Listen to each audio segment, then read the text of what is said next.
ফেরেশতাদের কাবা বাইতুল মামুর 7 আসমানের উপর। এটা কত বড় শোনেন। বিষ্ণু বলেন প্রতিদিন এই আল বাইতুল মামুর ফেরেশতাদের মসজিদে 70,000 ফেরেশতা ইবাদতের জন্য চান্স পায়। একবার ঢুকে যে বের হয়ে যায় কিয়ামতের আগে দ্বিতীয়বার আর তারা চান্স পাবে না। ওইটা শেষ। এরপরে সিদরাতুল মুনতাহা, সীমান্ত বৃক্ষ, এটা আরো বড়। ফেরেশতাদের জ্ঞান সীমানা ওইখানেই শেষ।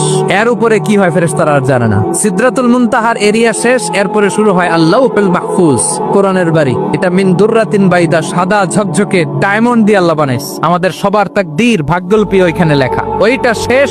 এরপরে শুরু হয় লা জামান লা মাকান এরিয়া। ওইখানে কোনো জামান নাই, মাকান নাই, no time no space area শুরু। ওইখানে কুরসি, যেখানে আল্লাহ পা রাখেন বা কুদরতি পা রাখেন।